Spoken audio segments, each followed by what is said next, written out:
is a kind of thrift shop of soccer, Major League Soccer, and they have had their stars come in there, but usually when there has been. This is not the case with Messi, although I don't know, is Messi far from his prime at 35 years old?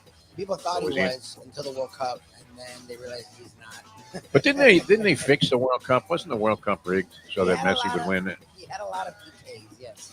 Oh, come on. I mean, the guy would look at Messi cross-eyed. Penalty kick. All right, put him on the stripe. And it wasn't like he was blooming these penalty kicks either. I mean, Messi's approach on the penalty kicks is great. He really does go by the old Brooklyn thing, right? Your mama. I was going to say, it's like your dream.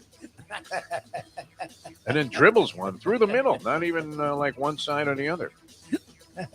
Look, I don't know much about the game in terms of what kind of skill it takes. The way he maneuvers through six guys, that the problem with the game is it usually ends up in a whole pile of shit, nothing. He makes all these moves, and he's exhausted, and he's running, he's schwitzing, and, people are yelling and screaming. And then at the end of dribbling through six guys, the ball goes out of bounds, and the goalie picks it up and throws it to midfield. That's it. The time! Wake up with Defo, joined by Lubie. Welcome to the Defo Show.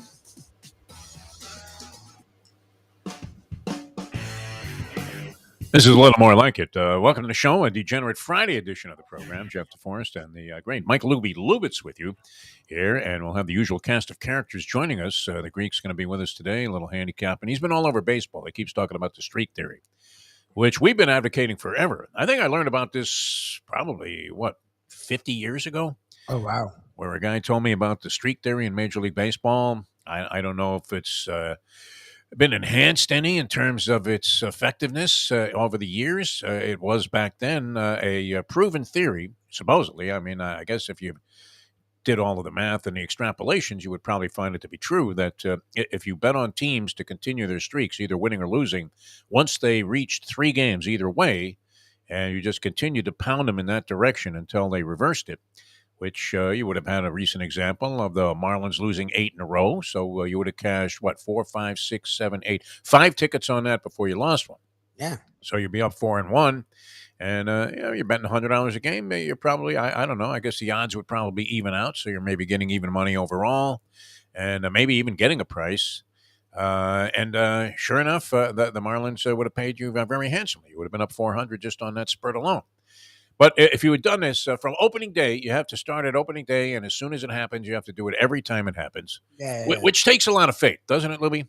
Well, it's a lot. Look, the professor who is the opposite gambler that you are, outside of like golf, who is the king of grinding, as you guys would call it. Like he wagers over the course of a season like it's a business. He doesn't try for the big score. He tries for consistent winning at 60 to 70% clip, sometimes at 80% clip, to where year over year, he's up by good numbers. Yes. So he's the kind of guy that... And that is the way to do it. Just be a grinder. It's the best It's not romantic. It's not sexy. It's not exciting, but you're a winner. But even when it comes to baseball, he says it's too much of a grind because it's not a 16-game season or a 13-game season. It's 106. Like, you literally have to do it all year to really hit. And he said, even when you win, you only win so much that to spend 7 months grinding to do it, it gets old after a while. That's the only problem with that theory. Is it works. It does work, and you can get to your 60% earnings, but it's the definition of a grind. Like, it's a long haul to see. And especially, you're kind of betting on the blind there. It's kind of like when you're playing Caribbean stud poker and you just go in every hand, because the percentages would say that maybe that's a good idea, and then you lose like 17 in a row, but you still have to go ahead and send it in there on the 18th hand. Yep. And that takes a certain amount of courage. It also takes an everlasting bankroll. That helps to have. But, I mean, if you lost the first few times you did this, let's say, you started out, a team opened up the season, lost its first 3. Now you jump on them to lose their 4th game. And they win, and it happens the other way. The Yankees win 3 in a row to start the season against some schmink team. They get clobbered in game number 4. Now you're losing. It's tough to stick with it. Really is. Kind of like, going back to the ex-wife. Where you're thinking, it's good for a day. Kind of rekindled the flame that we had there. It was mostly a sexual relationship anyway. So, of course, the sex was okay. And then the next day you realize when you woke up with her, Same problems. Her, yeah, exactly. Maybe only exaggerated to a new level. Anyway, yeah, a lot of stuff happening all over the board here. Major League Baseball, of course, approaching the trade deadline. The Marlins making moves. Lubie, I don't know what you make of them yet. They've picked up a couple of relievers. Now they gave up a. It seemed like that Dylan Floro deal for Hector Lopez or whatever the Lopez's guy his name was. That might have been a wash. I'm not sure that was any great upgrade. I wasn't a big Dylan Floro fan, only because the times that I saw him pitch, he was horrible. I guess he had some decent outings, or they wouldn't have kept going to him. And there would be no desire for another team to have him. But we get another team's head case, and we don't know what that's going to amount to. But they trade for David Robertson yesterday from the New York Mets. Robertson kind of became, I don't know that they were doing this by committee. I would have to say and admit that I didn't follow the Mets all that closely this season because they've been horrible. I mean, we've been following the perils of it. But Robertson in general, I think, has had a very good year. And well, immediately, AJ Puck has become AJ Puke, which we were afraid of. And so he is an unreliable closer at this point. The Marlins had been doing just a dynamite job all year long, an inordinate number of one-run game victories this year, in direct contrast to the disastrous results they had under Don Mattingly last year in that category. And it was a big reason. I mean, if you look at the Marlins in the standings, they still have a negative run differential, even though they have a winning record, which is unusual, I would think, as they're like 19 under in terms of runs scored versus the opposition. And it goes to my point, Mr. That Sarney. they have a lousy lineup, yeah. Yes. Don't get Sarney started on this, all right? They're hitting above their head, average-wise, but the rest of the numbers are pathetic. And usually, that's why people, even though you mock analytics when people live and die by them, that's why they do matter, because numbers usually do come back around. Usually, like the Heat shot shitty all year, but like last year, they were good at three. Eventually, they got better at three-point shooting. And then eventually they came back down a little bit because they were shooting at a record-ass number, right? Eventually you regress to the mean or progress to the mean. And the Marlins, at some point, being negative in run differential is not good. Well, like no. That shows who you really are. And so the other guy they were looking at, and I just looked up his stats and it scares me a little bit, is the shortstop for the White Sox, Tim Anderson. And I've heard the name. I'm like, oh, he's not bad.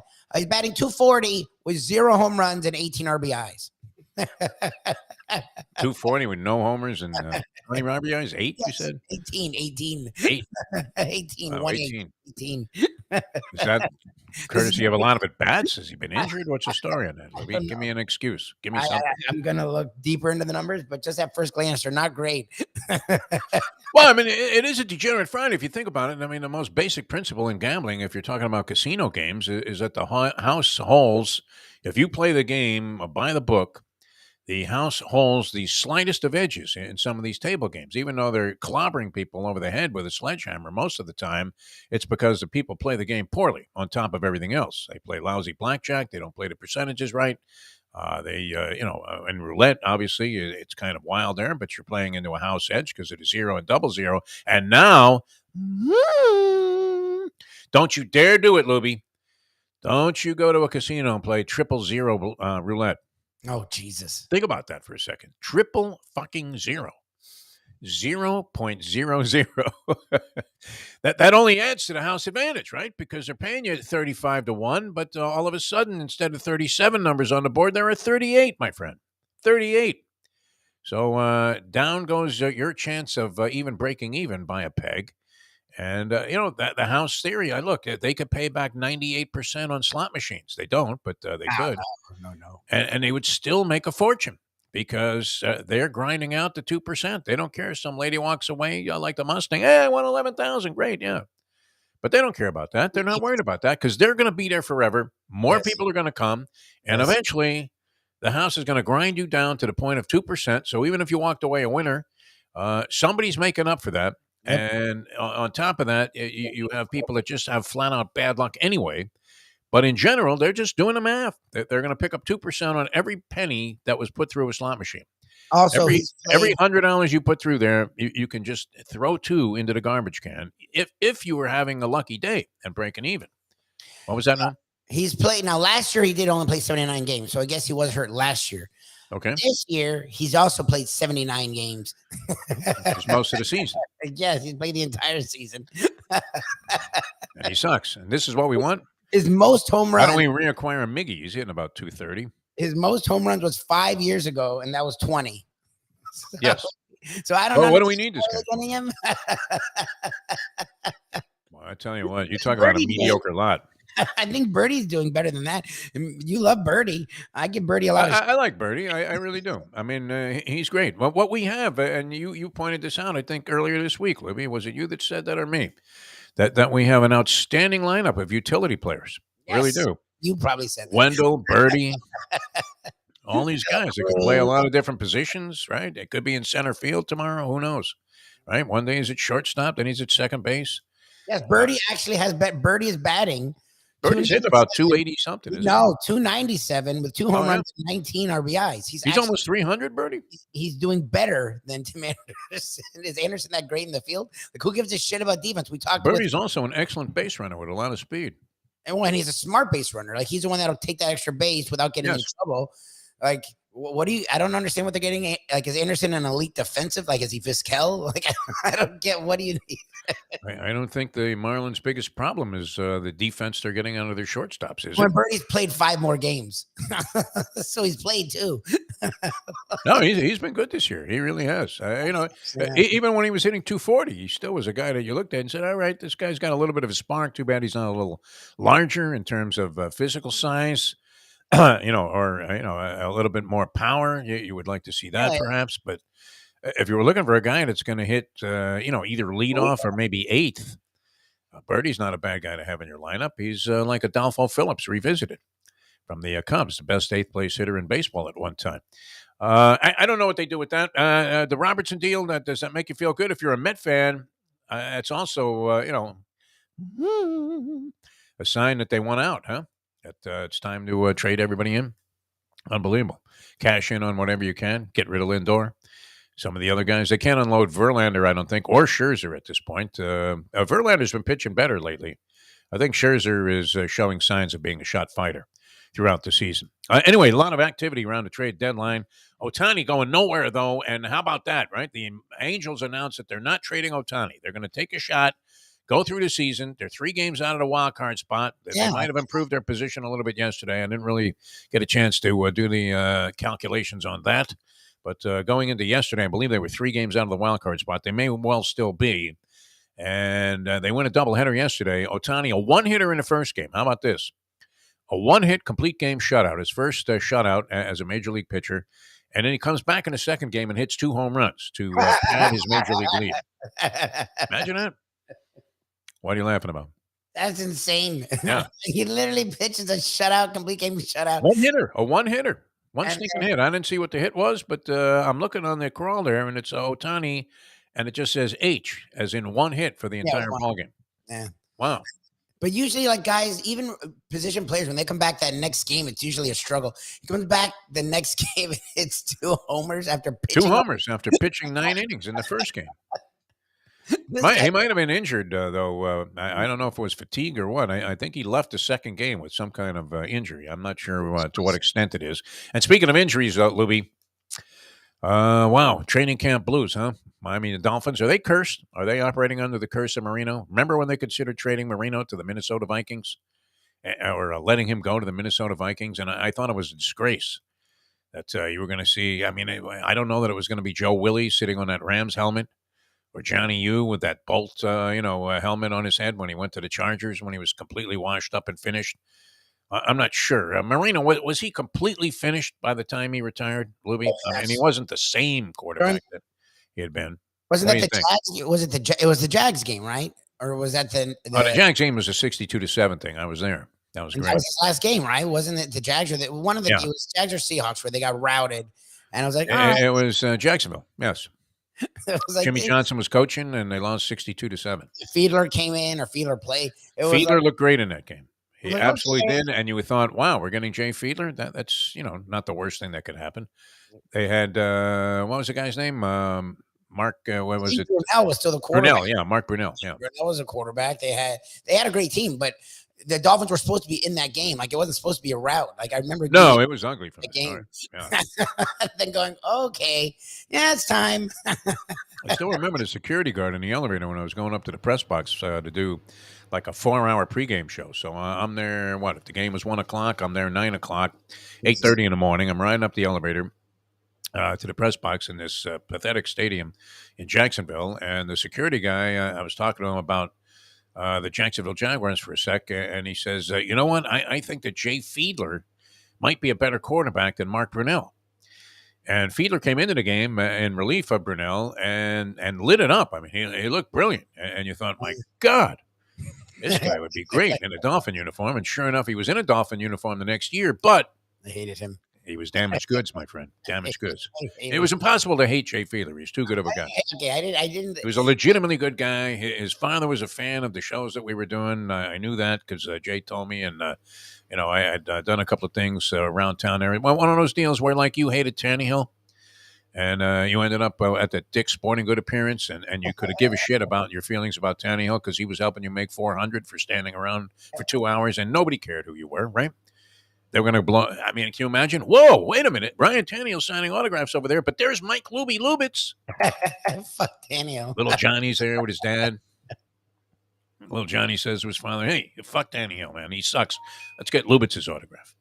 No, you didn't have to do anything, right? Did you do anything? What would you do? You held the football for a while and just kind of tossed it to yourself? What did you do to kill the 2 hours? That was one of the easier ones. Like usually there is something going on and you're doing some kind of a cockta thing. That was one of those where you just stand there. My favorite. Yeah. It was the best.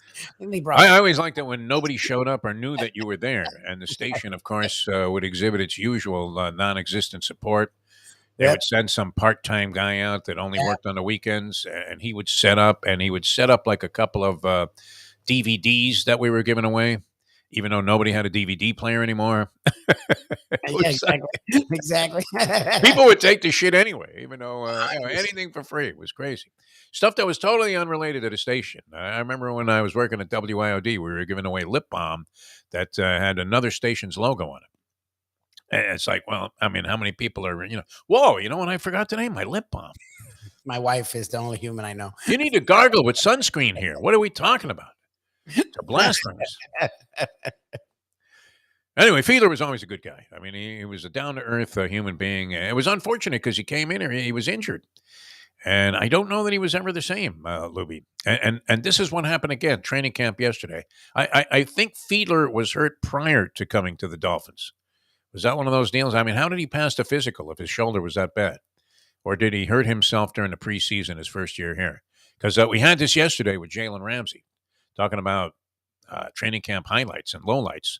Who's hot and who's not? They had to peel this guy off the mat, literally, and take him off the field on a cart. I don't know. Did he sit through the practice and then they carted him off? I didn't really get the they took him right gist of the story. Right off the field. Okay. They didn't take any chances. Torn meniscus was the outcome and the diagnosis. I mean, not impossible to recover from. I guess people have different experiences with it. He'll be back. It's slated 6 to 8 weeks, but they have to go in and see exactly how bad it is because it could be as bad as December, which would be wow, that'd be the middle of horrendous. that would be the middle of the year, which wouldn't be great. But I guess I know my son had a torn meniscus. He was in college. For playing basketball, and he had the best of surgeons, Dr. Harlan Selznick, taking care of it. And, he never really fully recovered. He had a second surgery subsequent to that Harlan Selznick did, and it was never the same. Now, me, I had a torn meniscus. I don't know if it was minor by comparison. You would think, I guess you can have different degrees of tears in those kind of ligaments. They have to go in. If it was a partial tear, which is why they thought it could be 6 to 8 weeks, which would happen back by the beginning of the year, or it could be a full tear. If it's a full tear, then it could take him upwards, I guess, of 2 months. Okay, well, I mean, I literally was fine. Like within a week, I probably could have gone right back. A couple of weeks later, I was playing tennis. Oh, Jesus. And I felt no pain. I did no rehab, nothing. I would imagine with the finest of physical therapists and techniques that you could and resurrect Jalen Ramsey's knee from whatever it comes out of the surgery looking like, and get it back in shape in relatively short order. No, but very disappointing, huh? I mean, this was one of the things that you were looking forward to. Never mind Fangio. I do have to make an illusion here. I'm kind of glancing at this screen. I have the Senior British Open on. It was a tough choice. These are two big-time Jim Sarney events of morning sports fanfare. You have more meaningless women's opening group play in the World Cup. And you have the Senior British Open taking place right now. And Colin Montgomery is being prominently featured here. Monty is 1 under. He's 4 shots off the pace, being set by my guy, Miguel Angel Jimenez, the guy that we really like, because he gets it. If you do a little research on Miguel Angel Jimenez, he just digs the fact that he's able to make this kind of money hitting a ball with a stick. He's one of those guys that really doesn't take himself too seriously. He's driving Lamborghinis. He's banging hot chicks. I mean, he's got it going on. And, this is one of those deals where, and it gets back to the Messi thing, Lubie. Is it okay to celebrate being a dominant force in a mediocre lot? I mean, what do you think about that concept? I mean, You're a dominant force in a mediocre lot, kind of like we were on the local Miami area radio waves for a while. There you go. I don't know that we were a dominant force, but we had our share of backers. And you would have to say, with no offense meant to any of the other people that were performing, but by the time we got to like 2020, Lubie, you would say that the talent pool in local Miami radio had been thinned out some, no? From what it was in its heyday. All across the board, not just in sport. For sure. Yeah. But DJs, a lot of people that were making money were getting canned right and left. They were bringing in younger people that didn't have experience. 100%. And, it wasn't as if, they were saying, hey, we can't let this guy go. Remember, they fired Doc Reno, for God's sake, at one point. Yeah. Because he was number 1 and they couldn't afford him. It was the most ass-backwards reasoning. You're doing too good. That's it. As they were making cuts, like, well, we can get any schmuck to do this. We'll do it with artificial intelligence, which I guess is a big scare in that industry right now. I mean, why would you have anybody manning the microphones when the program director only wants you to say what they want you to say? It's like, well, why don't you get in here and just do the show? I always wondered that. You with the bad voice, right? I mean, exactly. Right, and you could see them. Could you not envision Grace Blazer sitting in her office as we were doing shows, just mouthing the words, "This sucks." Oh, for sure. How could you possibly be asking Derek Jeter about his days with the Yankees? I know, shocking. Woohoo! He was only with. We should have started with, "Hey, you got a real shitty team here, and the owner's a cheap bastard. How are you going to make this work, Derek?" Trade away all the talent. Good job. Nice. I don't want to kill too much time here at the top. There's a lot of stuff. We'll get to much of this. The Marlins, though, making that acquisition, David Robinson. And he was dynamite with the Yankees that 1 year, wasn't he? 1 or 2 years with the Yankees. Remember when he was a closer for the Yankees? Yeah, but wasn't he? Okay. He was like a flame-throwing son of a gun. In the pros for like 40 years. Like, hasn't he been in the big leagues since like the early 2000s? Been around a while, yeah. I think he's been there a long 38 years old. Like, holy shit. I didn't know he was still in the league. Like, I'm like, Dave Robertson. That was a guy who was good with the Yankees in like the 2000s. Yes. In fact, when you realize that Diaz had gotten hurt in that silly celebration after the World Baseball Classic game, Edwin Diaz, the reliever that they just given like $300 million to, and Robertson was going to be the closer, you thought, Robertson? You got to be kidding me. I mean, Cliff Robertson would have been more likely to fill that role. Guy's 38 years old, but he pitched to a 205 earned run average. Walks and hits per inning pitched, 1, which is a nice even 1. Not bad. All right, he'll take that every time. 48 Ks in 44 innings. Nice. Not terrible. I mean, with Puck and Floro, Floro gone. I mean, you don't have to worry about the phone ringing in the bullpen and they say, "Hey, is Dylan ready?" Get out of here. Or Skip Schumacher has to be subjected to that. All right, so we'll see what happens with that. And a bunch of other stuff happening. Wild, the first inning with the Cubs and the Cardinals. Wanted to get into that a little bit, but saved that for a while. As you had a guy hit with a backswing, Wilson Contreras. Oh, God. Who was catching for the Cardinals, and Ian Happ is at the plate. Left-handed hitter, and he takes a big backswing and hits the guy in the back of the head. Knocks his helmet off and knocks the mask into the side of his head, and it draws blood. Oh, jeez. Contreras ends up leaving the ball game. So And Happ and Contreras were teammates previously somewhere else. I don't know where. I mean, maybe with the Cardinals. I'm not sure, but whatever. They were friends, and they hug it out after. Okay, this is the weird part. All right, Happ obviously concerned, didn't mean it, accidental thing. It can happen, and sure enough, after a long period of time of being treated, Contreras there on the field with a towel on his head, and they're trying to give him stitches and all kinds of shit. And Happ, gives him a hug, and they both acknowledge it. Hey, it was an accident. Sorry. All right, so the pitcher is Mykonos, right? This guy Mykonos, the little mustache. He looks a little bit like the guy from LSU who got drafted #1 with the kind of semi Raleigh fingers mustache, and he throws a pitch inside, knocks Hap back with the next pitch, and then hits him in the ass with the following pitch. Oh my God! And they throw him out of the game. And he tries to say, "No, that was unintentional." I mean, he hit him right in the ass. It was impossible to do this after the near miss on the first pitch that he threw to him, and there was no reason to hit this guy though. That was just pure bullshit on the part of the Cardinals and the pitcher. I thought he should have been tossed. The Cardinals announcers were doing a game, and I was watching the version on MLB Network, and they were just absolutely appalled that this guy got thrown out of the game. And I thought, what a bullshit move that was to hit this guy. What would you consider that appropriate, Lubie? The guy apologized. He was standing there. He's obviously concerned. They're friends. They hug it out after, like there was a 12th round of a fight between Spence and Crawford, and they just giving each other everything. It was over with, and this guy has to exacerbate the situation by hitting the guy in the ass, obviously deliberately. I mean, holy Hunter Biden, what are we talking about here? I don't understand. Like, when you do a backswing, you hit a guy on purpose. I don't understand. Like, how would that even be total accident? Yeah. As his follow through came around and hit the guy in the back of the head to catch. So why is it so close? Like, aren't you supposed to be back far enough where the bat can't? I don't get it. Isn't that on the catcher, not the guy hitting? Like, I don't understand how a pitcher. It was a bit of an exaggerated, backswing. You would have to say, but it wasn't anything deliberate. That's for sure.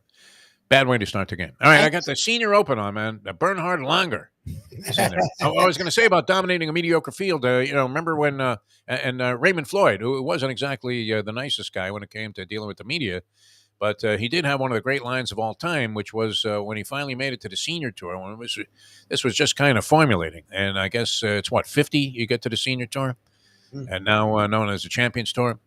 And he said, "Yesterday I was a has-been. Today I'm a rookie." Yeah, exactly. I don't want to use the word as he made the transition because I might get shut down by Ron DeSantis. Oh, Jesus. Right? He doesn't like people that are transitioning, that's for sure. It's a trans. If could we refer to that? All of these guys on the Senior Tour is trans. There you go. Some form they are. All right, the Greek's going to join us here in a few minutes. Also, the Professor, a big board on tap, and some handicapping. And we're also going to talk about the Spence Crawford fight with a gentleman named Peter Kahn, who was named the Boxing Manager of the Year. I believe that was might have been for the state of Florida. It could have been internationally, but he was the Boxing Manager of the Year. Handles a guy, a hot prospect now named Xander Zayas, among others that he's had during his career. And happens to be good friends with a couple of friends of ours, Brett Tessler and the lovely Robin West. Nice. Very knowledgeable boxing guy, going to join us about 8:30, talk about Spence and Crawford and some other things going on in sport. And then we'll wrap it up with the Gambling Gourmet, who you say he didn't embarrass himself, but I did see that clip you put up. Was that your TikTok offering? TikTok, Instagram. What was he shoveling in his face? The hot dog? Okay, so every place has a big hot dog, as we've seen. Of course, Jackson's does it on another. You know how they have the foot long. They have something called the artillery dog that was literally like this big. Like it's like 3 big hot dogs. It was the Mandingo version. Yes, is what you're saying. It was this big, and it was literally this round, like just to get your mouth around the hot dog. Well, was Ken Norton's schlong really that long? Or I have no idea. Did they like superimpose something else in there? Like John Holmes. I'm not sure. I'm sure.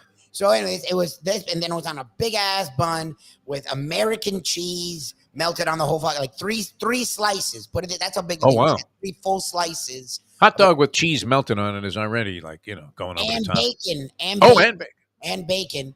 And Mayo was going to be really good, and people on the chat kept egging me on to egg him on, and I kept pointing at it, and he was like, fine. So he's a little embarrassed probably in front of Stacy Ritter. 100%. Yeah. But what was great is Stacy, a la Nikki Moyen, was the first one to eat. Oh, Stacy good. was like, "Oh, there's a hot dog. I'm going to start eating." I'm like, "Oh, good for her." Yeah. So, but she was eating with a fork and knife like a human. Yeah, So, well, a Mayo, hot dog you should pick up with your hands, though. I believe that. the problem is it was like this, like you couldn't. Like, If you're sharing it, though, obviously, then that you're would be sharing appropriate it, to cut a but piece off. big. So I cut a piece just to leave it there, seeing what he would do. He took the bait and he grossed all of us out. Monty, by the way, has gotten back to being a fat guy. Oh, So for we sure. can start rooting for him again. Although he was one fat guy that constantly you would hear in the background, "Miss it, Fatso!" every time he was in a backswing. Never won a tournament on American soil. That still, he became a very, very good commentator, though. He was pretty sharp as a commentator, even though he hated the media.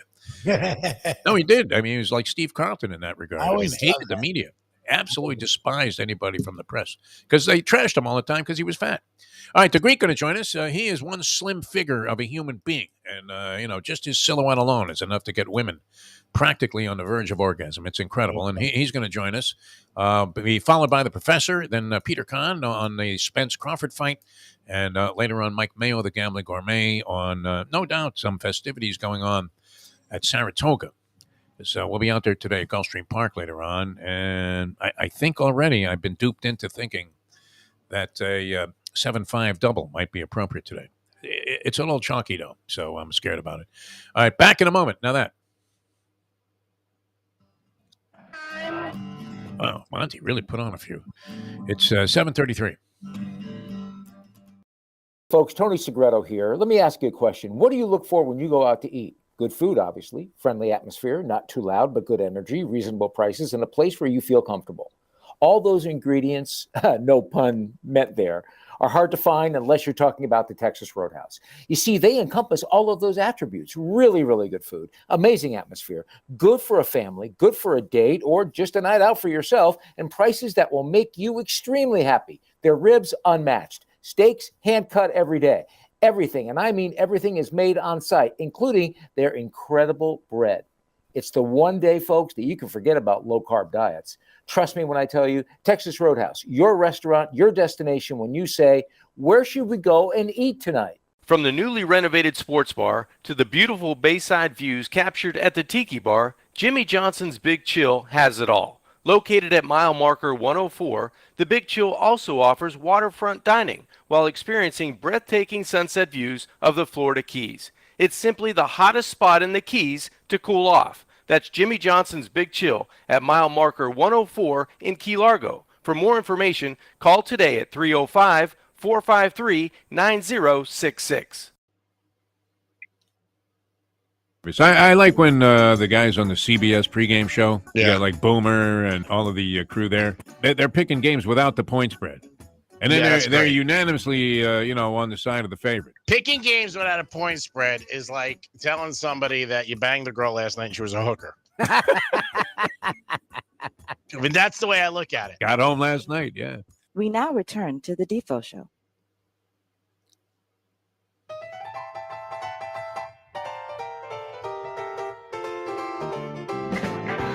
All right, the thing everybody loves about this guy is that he cuts right to the chase, and I'm assuming we're going straight, Michael Lubie to the Greek and his weekly appearance here on a Degenerate Friday. Greek, how are you, my friend? I'm good, guys. How are you today on this lovely South Florida day? Good morning, Mr. Green. Well, what's going on, man? Are they paddle boarding down Worth Avenue? What's happening up there in your Palm Beach, Boca Raton neck of the woods? Yeah, it's quiet. It's everybody's bitching about the heat, obviously. Yeah. You're in Florida, so what do you expect? It's like being in Minnesota and it's cold. And people are like, oh, it's so cold. So why are you here? Go home. Exactly, yeah. Go buy some snowshoes and shut the fuck up. Yeah. Yeah, it's like people kill me, whatever it is. Yeah, it's like you're in a restaurant that's very expensive. You go in, look at these prices. Yeah. Why are you here? Right, the bill comes in your shop. Exactly. Yeah, I mean, there's a difference between a $128 hooker and a $2,000 hooker. You get what you pay for. If you don't like it, get out. This is what we like, about you, Greek. Know why the fans love you. Yeah, Right to the case. Yeah, I hate, these are things I hate. I hate two things. anytime I got to pay for something, and it happens every time my whole life, you can buy a watch, a car, a house. It's never the figure that they tell you. Never. And that's like, and that pisses me off. Hotel, you go, oh, the room's $800. Then there's this fee, that fee.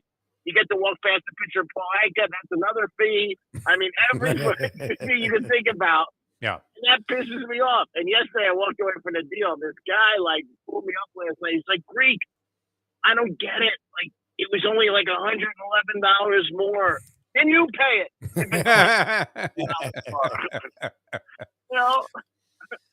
You know, and I love the way people do it. I hate to be cons. Like, your dad's on the phone with somebody, and they were saying, "Oh, this is simple. You could do it in 5 minutes." If it's so fucking simple, why don't you do it? And they were like, "Excuse me." It was on one of those secure lines, and they called me back. They said, "Was there anything wrong?" I said, "No, but it's never what it is. It's just not." And last night I'm in a restaurant with my buddies. This guy's next to us, and he's on his phone. And everybody's got the pods, and I get that. I got that too. But why do I give a shit about your cousin and your aunt going fishing? We'll take the call outside. This is me off so bad. And everybody does it more and more. Like, oh, yeah. So Aunt Lucy called, and Uncle Joe, and they got to get the car, and they got to meet by the ramp. I don't give a fuck. Get away from me. But is it not true? Do you not hear people it's annoying. talking about at your airport and talking and this and that? I love you, honey. Pop. Who cares? Dude, I don't care. Just shut up. I said something to a guy a couple weeks ago, and he looked at me, and I said, dude, it's not worth it. I pick up my phone, you're not going to make the weekend. Yeah. My dad was kind of into that when cell phones first became popular, and he would say, back in the day when he was younger, if you saw somebody talking to themselves, they were a crazy person. And now they're, possibly closing one of the biggest business deals in history, just walking the streets. Two words, too, that always, throw me when it comes to buying stuff. Is, I guess especially applicable when you see homes, but it happened to me with a casino come on the other day when the Mustang suggested that we take the people up that had sent us this offer. And when it comes on a yellow card that just looks like it was from the cheapest printer you could find, and the lettering kind of looks like it was from a ransom note, and it says, 7 nights, 8 days on the luxurious whatever, and it's $134 a person. And then underneath, in the smallest of letters, Greek, that almost undetectable, smaller than the lettering on the bottom line of the eye test at the DMV, it says starting at. And you're like, starting at? Well, when did they end? So it was like 1,100 to go in the field. My buddy got one of those postcards, but that's how many days he had to live. And 7 days, 3 nights. That's what you got left if you don't pay me. Yeah. It pays. You probably are, an advocate of this, though, to get some decent stationery or whatever. I mean, if you're going to send out a come on, don't make it look like something that you would find, some Bowery bum passing out when you came out of the tunnel in New York City. Now, if you want money, you got to look like you have money. Yes, look prosperous. I mean, that is the biggest thing in the world. I mean, years ago, you'll know who this is, not Lubie, but Della Reese. Know who she was? Yeah, sure. Big time singer, yeah. She was a Black Kate Smith in her day. Yeah, my dad's band was going to back her up in the 60s. And so they had to go to this big meeting, and they had this manager. And the manager went out, rented a tux, went to Nate Sherman, got his hair done. Manager walked in, and whatever deal it was, he said no.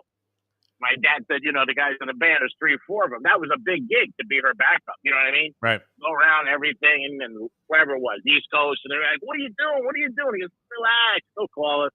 And I guess he gave him the payphone at the corner, and they thought it was his office. The whole thing was all gone. They gave him the job, and they gave him more. Oh, wow. Exactly. Yeah. Look prosperous.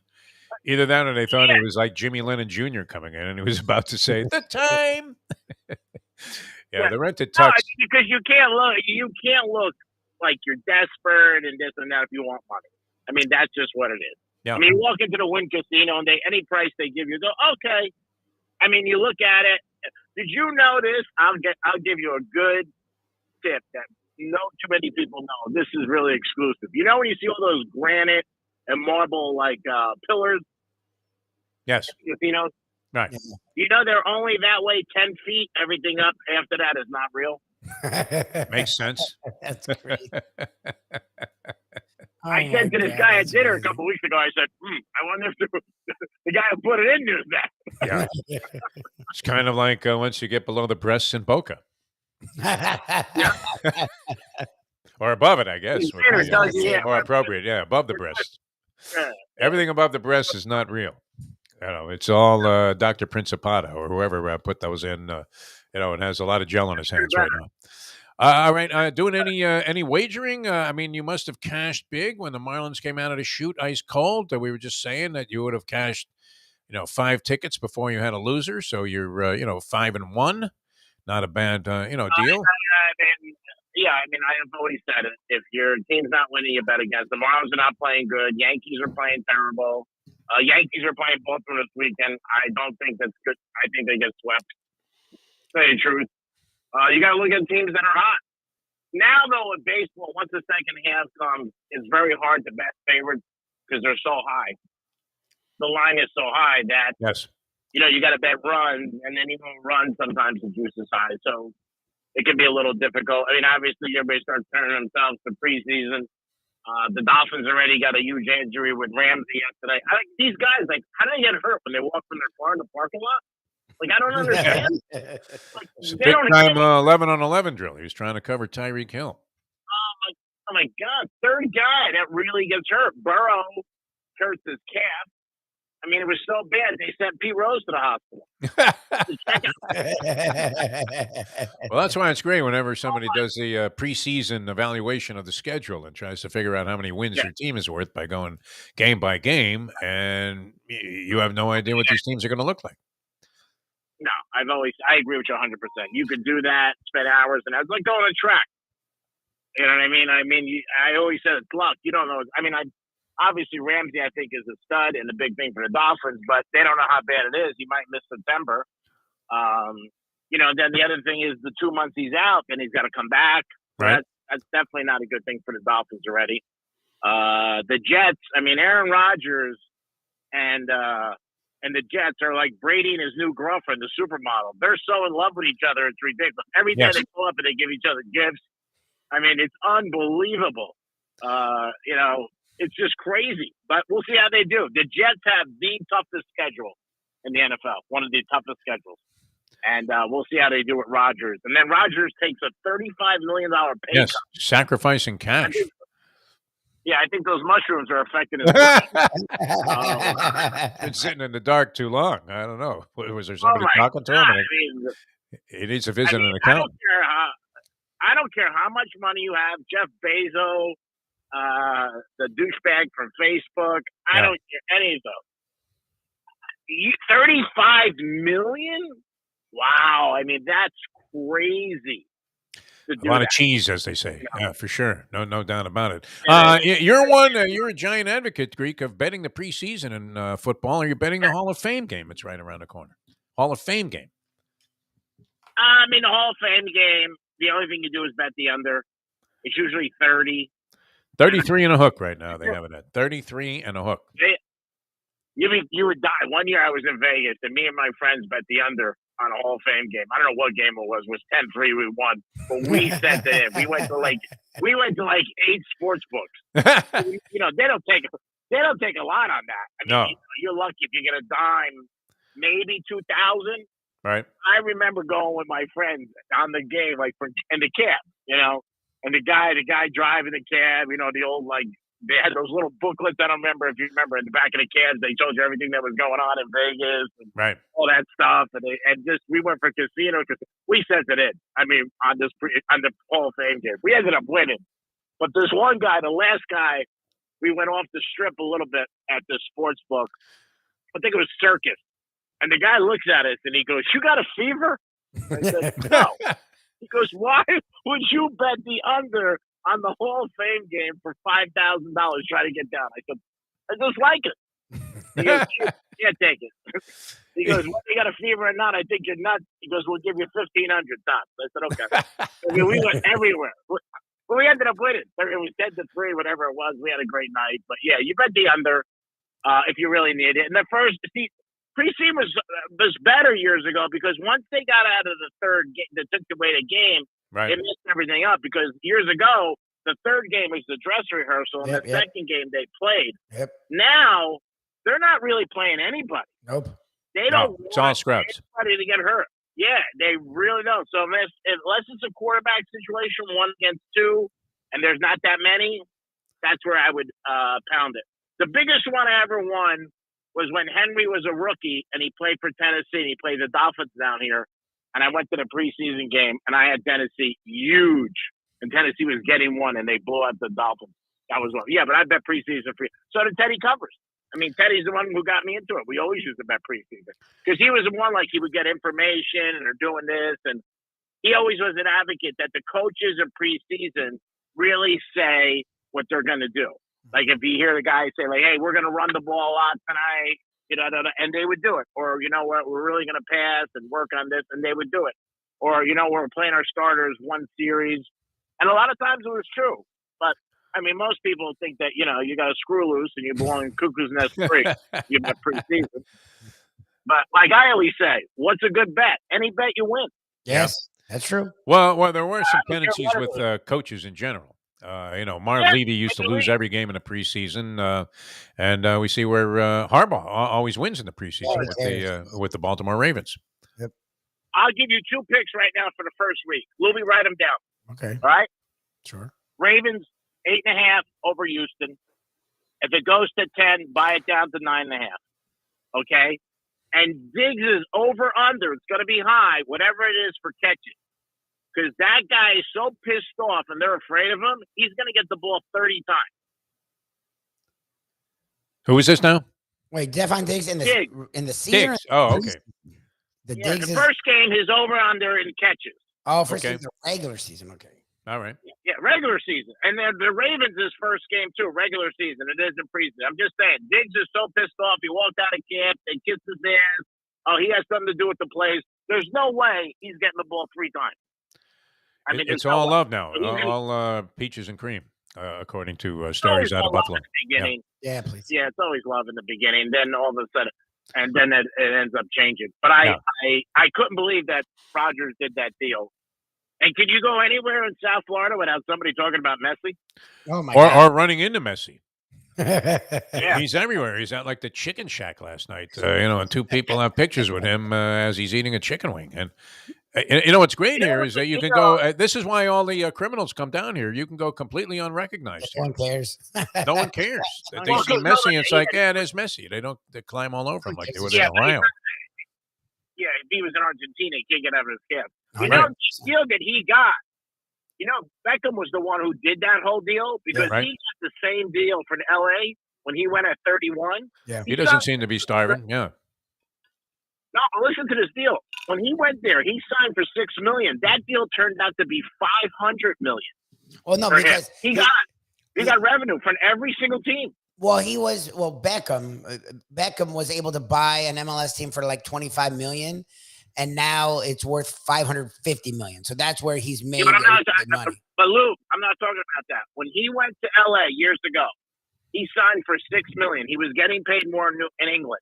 Yeah. Everybody said he was crazy. The reason he did it was that $6 million contract, look it up, turned into $500 million. He had the same deal. Every team in the league paid him. He had revenue sharing for everybody's tickets and all their apparel. Yeah. For every team. Well, and he didn't have an Apple. They didn't have a TV contract then. So Messi gets that and then has the Apple TV, which idiots like me have already bought into it. So there's tons of people are buying these Apple subscriptions, which is he gets a kick of every single one. Yeah, everybody has a selfie with Messi, though, now. I've seen like 100 of them posted by different people on Facebook. And he's always by himself, Messi. No mob around him, no crowd, no nothing, no security needed. Just waltzes around town. I can say his wife is very easy on the eyes. Well, I mean, it's Messi. Well, what do you expect? He's Messi. Greek, what do you have going this weekend? Probably nothing I'll be successful at. What I got going on? We love you, Greek. I got dinner tomorrow night with a couple friends. Sunday, probably go to track. It's a little hot, but I endure the air condition. That's it. Nice. Really easy until football starts. You know, All right. I'm talking. Just the highlight of my weekend right here. Talking to you guys.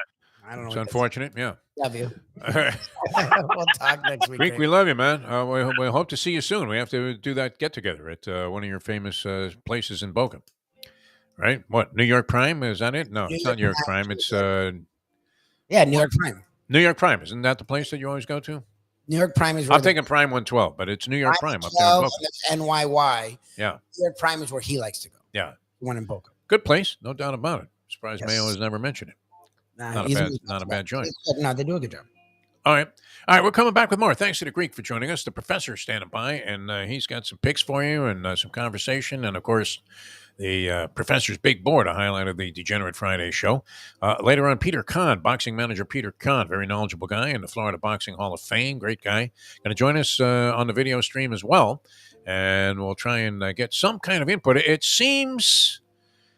from what I could detect, Lubie, somewhat evenly divided. Nobody wants to concede the fight to either guy, but if there was a lean, it seems to be towards Crawford among the people that are picking the fight.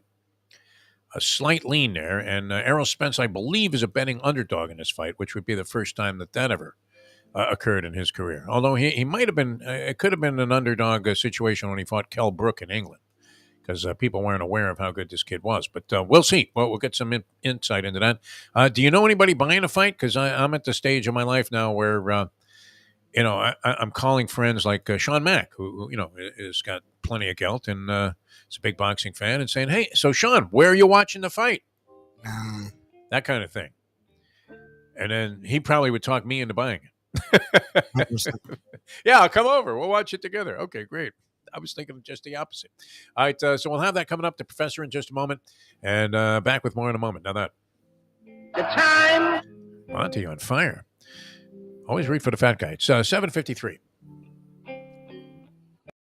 Ponies in Style at Champions, the outstanding simulcasting room at beautiful Hialeah Park. Yes, the grand old lady of thoroughbred racing has never been more vibrant, and you can wager on the races from the top tracks around the country while enjoying a cocktail at the Brass Rail Bar or any of the fine food served throughout the facility. If poker is your game, you're covered in Style, and you can play all your favorite Vegas-style games, including blackjack, craps, and roulette, in Hialeah Park's sizzling hot casino. Get a player's card when you walk through the door for all kinds of generous amenities, including our favorite, free play, when you come out to the ultimate casino and entertainment destination, Hialeah Park.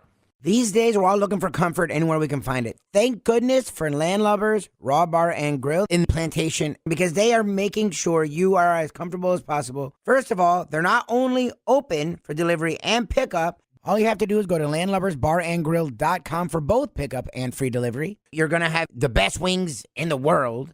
You're going to have a great burger. You're going to have their amazing soups. Again, Landlubbers, Raw Bar, and Grill. It's nice and easy. Just go to landlubbersbarandgrill.com for both your pickup and free delivery. Thank goodness for Landlubbers for making you always feel right at home. Are you looking to buy your first home? Have you been turned down for a loan? Do you need to refinance or get money out of your home? Call Michael Kodsey, CEO of Choice Mortgage. He's been helping the South Florida community get mortgages for 30 years. Hi, this is Michael Kodsey, CEO of Choice Mortgage. We have the most competitive fixed rates in the market. Call me 24/7, 561-441-2730. And remember, I don't just work banking hours. To make the right choice for your home, call Choice Mortgage today.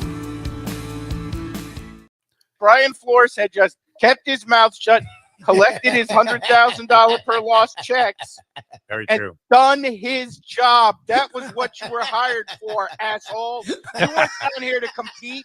You weren't down here to try to win games. You were hired to lose games so we could get the #1 pick in the draft, you piece of trash. And then you've got the nerve to sue your boss because you refuse to lose your boss's instruction. And you know what? I hope you stay with the Pittsburgh Steelers, because I hope Joe Burrow kicks your ass twice a year for the rest of your life, because that's what you deserve for not doing your job, you piece of garbage. Well stated, Professor. All right, I can't even imagine where we're going with #1. Honestly, can you imagine if you're the Arizona Cardinals right now and you are getting ready to possibly hire this man as your head coach? If I'm Kyler Murray's agent, I'm calling the Cardinals front office and say, that's fine. Trade my client right fucking now. Do not put this bum anywhere near my player who you just signed for $200 million. Do not put this piece of garbage. If I see Ryan Fitzpatrick in Las Vegas because it's 100 miles from Phoenix, I want everybody in the front office fired or my client out of this franchise. The best way to kick off your day is with Defo plus Lubie. We now return to the Defo Show. This is a little more like it, this senior British Open. I think we were looking for this early in the first couple of rounds last week when they played the regular so-called Open, the Open, which was won by this Brian Harmon guy who, was there any chance, have you ever in your lifetime, Professor, considered betting Brian Harmon in any of the golf adventures that you've gone on from a financial standpoint? I'd be more likely to bet on Mark Harmon. I was thinking Brian Norcross, yeah. Although he might have been a par golfer. I mean, nobody ever really looked into that. But I mean, the wind is howling. The conditions are rank. The people look pasty. They've shown shots of whatever sea that is joining the course there, adjacent to the course, and it's just rough. People are trying to surf in it. It really looks more like a British Open than the actual. Although the last couple of rounds were contested under adverse conditions. Did you have any luck at all? I want to say no, Professor, on last week's British Open. Nope. None whatsoever. You had Spieth get a little rise for a second, and as soon as I texted you that he was on the move, he fell apart. The first 9, yeah. And then I got the Defo, celebration way too early text, which is always kiss of death. Yeah. Yeah. And that was the end of my British Open by 9:30 or so on Friday. We like guys that I think combined for like 40 over in the first couple of rounds. Yes. Yeah. Shambo, Dustin Johnson. Yeah, honestly, the Dustin Johnson one I actually listened to Lubie on, which Oh no, yeah, he loves Dustin Johnson. Mostly because he likes pictures of Gretzky. Anything, especially golf. So he hasn't been horrendous. I've been doing pretty good actually, but he bet Ricky Fowler for 12 straight years, and he finally won a tournament. He won a tournament, not a major, though. Like, no. I know that you have gone like full golf weirdo degenerate. You're watching the British Senior Open on a Friday night, as opposed to the women's soccer. But I am not the guy who could actually watch the John Deere Classic from Greater Milwaukee. Or if you had money on it, could you? No, you wouldn't have money on it. I wouldn't have money on it because I can't watch it. Like 4 golf tournaments a year. I mean, I honestly, around the third round of the British, I start to feel like a really old person for spending a weekend watching a golf tournament. Right. So, especially a shitty one like that. Yeah, if I were watching the Greater Greensboro Open because I had bet on it, I don't know, probably start to invest in laxatives or something. I don't know. Bruins. Well, this is classic stuff, and you have a bunch of old-timers. A lot of these guys can't even straighten up after they putt. You're looking at you know what? That's one of those things that has taken off in position. the last 25 years that I do not understand the appeal of. What's that? Is the senior golf or why are you watching old people do something that they're not good at? Like that's bad. I don't really you can't really say that. No, they're good at what they do. I mean, the amazing thing is, but they're not actually good at, because the guy who's good is always some schmenk who is nothing, who just happened to turn old enough. So now he's like 55 or whatever the entrance is, and he dominates for 2 years, and then he goes back to sucking again, and the next new 55-year-old, unless you're Bernhard Langer, dominant player. Yeah, no, Langer, he's got to be 100. Bernhard Langer's a Nazi experiment let loose on the golf. So,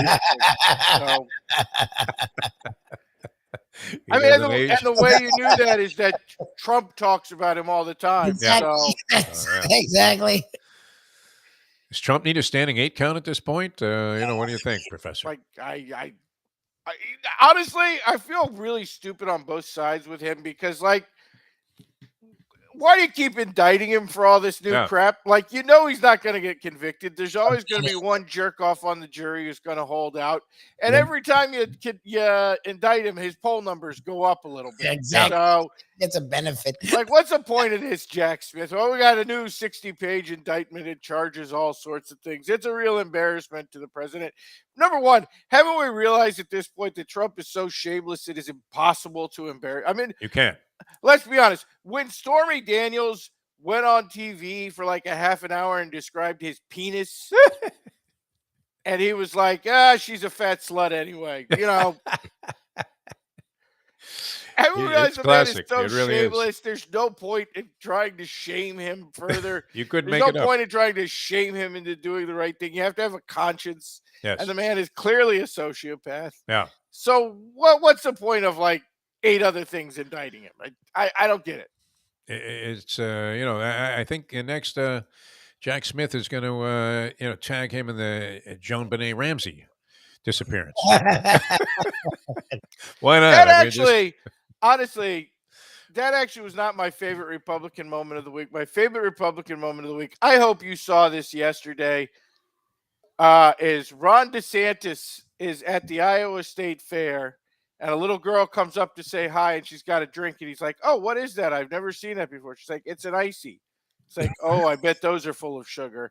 Number one, look at yourself, Ron DeSantis. There is no fucking way you don't know what a fucking icy is. Come on. And honestly, I trust you less if you're actually claiming you don't know what a Slurpee or icy is. How are you like 45 years old or ever the hell old you are? Grown-ass man and don't know what an icy. You're in my age range. You've been surrounded by ices and Slurpees your whole goddamn life. But you don't recognize that. You thought in Iowa they have some different blue goo substance in a cup that wasn't a goddamn Slurpee. And then he's like, "Oh, I bet that's full of sugar." You know that's full of sugar. Look at you, pudding fingers.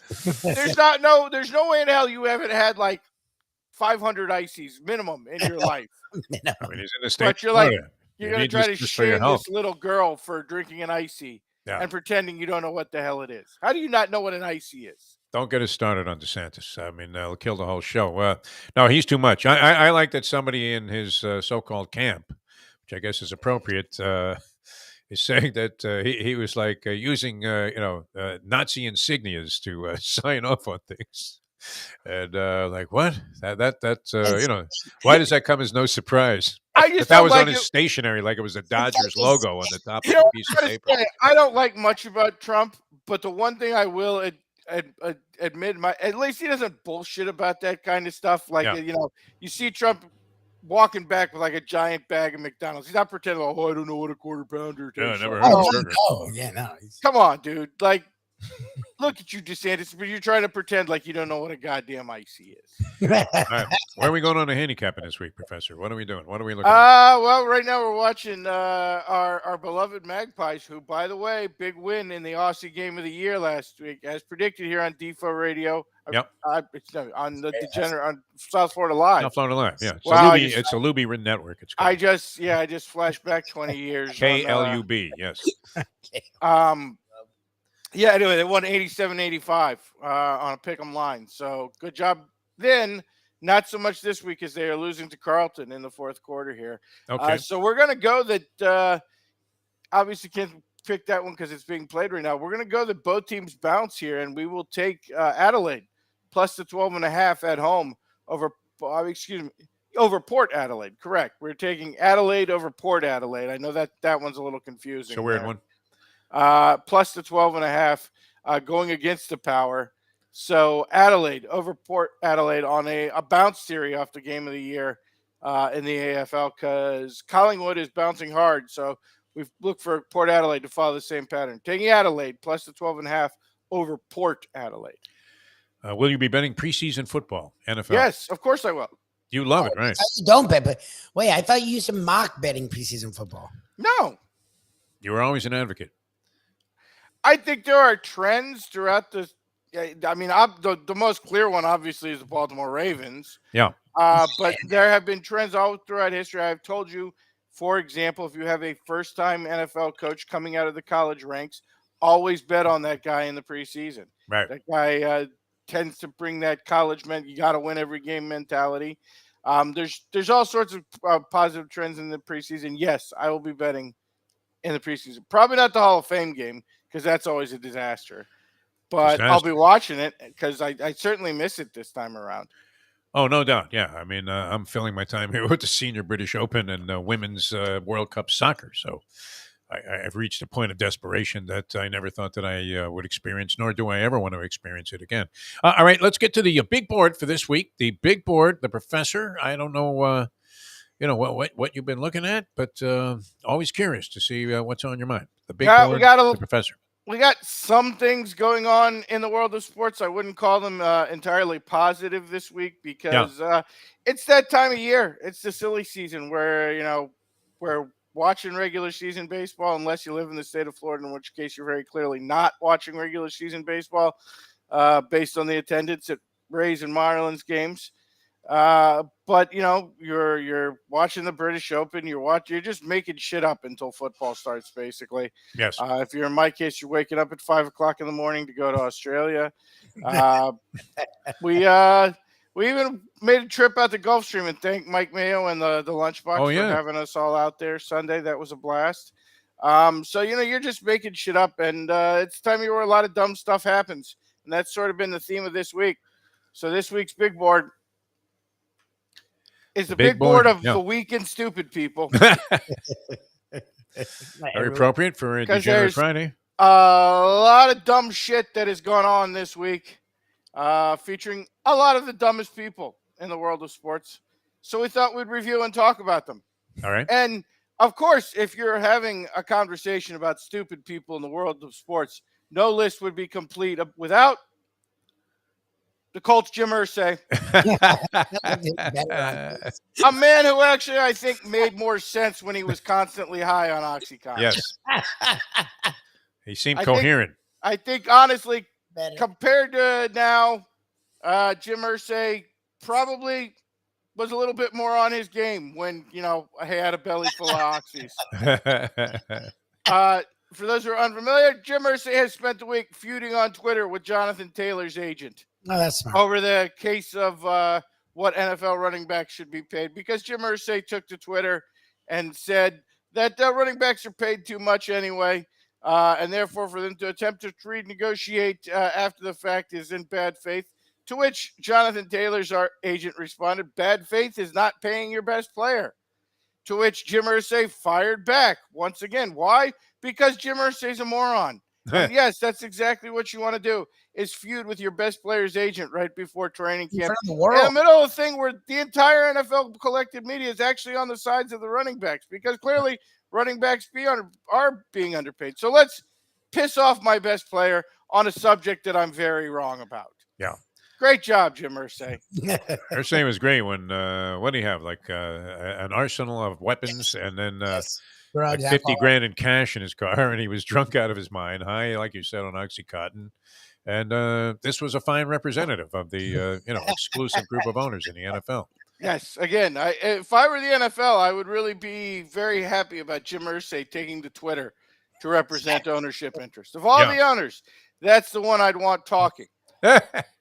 It's amazing he still hung on to his team after all of the stuff that happened. It's amazing he's still alive after the stuff that happened. Again, and were we not in the inheritance business, where would he be? Running around town with something like 140 pills and a gun. And as I recall, it wasn't like a normal gun. It was like an Uzi. Like a gun or an AK or something, yeah. Again, the fact that Jim Irsay hasn't rolled a 7 yet is pretty freaking remarkable when you think about it. Yeah. A lot of pissed off running backs in the NFL this year. And very justifiably so. Yeah, even the guys that are happy are pissed. That's, it's hard to have that situation occur, but you would have to say badly underpaid by the workload that they carry. And the longevity factor with running backs obviously is far shorter than it is at other positions. All right, that's number 5. Jim Irsay in the week of stupid people. Number 4. If I can get the machine to click over here. There we go. All Number 4, Paul Pierce. Podcast. Stupid asshole goes on his podcast and claims he's a better player than Dwayne Wade and that he would have 6 championships if he had Shaq and LeBron on his team. And then after people post the stats and demonstrate that, no, he clearly wasn't nearly as good as Dwayne Wade, goes back on his podcast and claims not only is he still better than Dwayne Wade, but the people of the city of Boston love him more than the city of Miami loves Dwayne Wade. Number one, have you met Lubie? I swear, I think there's like a 94% chance the only reason Lubie wants to have kids is so he can name one of them Dwayne. That's a great idea. Or Wade. Yeah, Wade Lubitz. And we named the goddamn county Wade County for a day. Yes. We tell him to go blank ourselves, tell him to go F ourselves, go to Chicago, go follow LeBron around the country, and then come back and love him. But let's forget all of that. Let's remind the people, yes, Paul Pierce, the people of Boston loved you so much that one of them stabbed you 11 times in a nightclub. That's how much the city of Boston loves you, Paul Pierce. I don't know. It's just me. But if I'm in a city, if I just go to Charlotte tonight and I get stabbed 11 times, for the rest of my life, I'm going to be pretty much fuck Charlotte. Just saying. Probably not going back. It's like shark bite, right? You get back on the It surfboard. doesn't No. have to be 11 times. If I No. go to Houston and I get stabbed just 5 times, I'm gonna be like, yeah, Houston fucking sucks. Fuck Houston. This guy, they stab him 11 times and he's dedicated the rest of his life to the people of that city. Kind of moron are you, Paul Pierce? He is known for making these wild statements. Stupid. I feel like any other NBA player is getting the hell out of that city as fast as possible. And not just that, I'm not saying this to pick on Boston. Any city where I get stabbed 11 times in a nightclub, I'm not going back to if I can avoid it. It doesn't seem like a hard proposition, particularly in the NBA where teams, you can go pretty much wherever you want. If I get stabbed 11 times, I'm trying to get traded to Utah because they don't stab each other much in Salt Lake City. The first person who wants to go to Utah. Yeah. It was nice to know that he was impaled at the tracks of that elevated train that blows by the arena after Game 7 of the Heat Celtics series. Paul Pierce. I mean, again, 11 times, that's a lot of dislike. You really got to think someone sucks to stab them 11 times. And it was Red Auerbach's son, I think. Exactly. He's wearing a Celtics hat. Yeah, exactly. A Celtic fan. Well, actually, I think we have a much more likely suspect because let's remember, they stabbed him 11 times. They put 11 holes in him and didn't manage to kill him. So I think Bill Russell clearly I thought is the most likely suspect. If anybody can work manage Affleck into it somehow. If anybody can manage to stab someone 11 times and miss so badly that they don't kill him, it's pretty much got to be Bill Russell. Oh, my God. Stabbed him right-handed. Yeah. All right, that's number 4. Paul Pierce, idiot, has a podcast. He's better than Dwayne Wade. Stupid things of the week. Number 3, and it does delve into politics because there's nothing more I enjoy than discussing science with a bunch of people who don't know shit about science and in some cases are very anti-science. And that takes us to story number 3. LeBron's kid, Bronny, has a heart attack at practice. So let's all immediately start debating whether or not it has something to do with the vaccines. There you go. Because there's nothing better post-COVID in America than the fact that every idiot with just a high school diploma or a degree from fucking DeVry is now an expert virologist. That I got to start hearing vaccine debates from people who can't spell vaccine, who literally think it's spelled with an X. We'll do it an X. That's my favorite part I of love that. post-COVID America. Yeah. Is that immediately, anytime somebody twists an ankle in the world of sports, we've got to know whether or not it has something to do with whether they've been vaccinated. Now, I'm not claiming it's either the vaccine or it's not the vaccine. I'm the one person in sports who's free, who feels fine admitting I have no fucking idea if it's got anything to do with the vaccine or not. Maybe it does, maybe it doesn't, but you know what? You shouldn't listen to me with my high school biology expertise on the subject. I'm thinking the vaccine is a non-factor, much like much of that cocaine I was doing back in the 80s. Yes, and again, you are another excellent example, Defo, of a guy who's done the research and feels qualified to decide it was or was if not. I'm still alive, I mean, coke couldn't have been that bad of a killer. Got in all terms these, of the heart deterioration later in got life. all these people who, if you went to college, you took fucking geology for your science credit, Yeah. who now want to argue about the after effects of a largely unresearched vaccine that we didn't do long-term studies about. And on Yeah. the one side, they're convinced everything is the freaking vaccine. On the other hand, they think there's no chance the vaccine has any side effects whatsoever. Yeah. And all these idiots want to spend a week screaming each other about LeBron's kid and the vaccine. That, to me, is the fun part. I don't even at this point care which one of you are wrong or right. I just want you to all shut up about things you know nothing about. Where's Dr. Fauci stand on this? Has he weighed in? So give me your scientific background. Well, I got a B+ in high school chemistry. Yeah. Oh, wow. Well then. I struggled in those topics, including geology, which I barely scraped by in. Finally identifying a piece of quartz as quartz and getting a D. Not any better. I'm not claiming I have a deep scientific background. I do not, in fact, have a scientific background. The extent of my scientific background is reading Sherlock Holmes books. But again, we have a lot of people who don't even read, whose qualifications are, well, I watched a lot of CSI back in the day. Oh, wow. You're now an expert scientist then, who want to go on the internet and scream about how they've learned vaccine because of RFK Jr. and Jenny McCarthy. Okay. Although Lubie and I, earlier in the show, came to some definitive conclusions in diagnosing, the various possibilities for Jalen Ramsey's knee recovery. Oh, yeah. Well, because we know so much about it. There you go. Exactly. That's us. I know we've actually now gotten into the point in America where Jenny McCarthy actually does know more about vaccines than like 98%.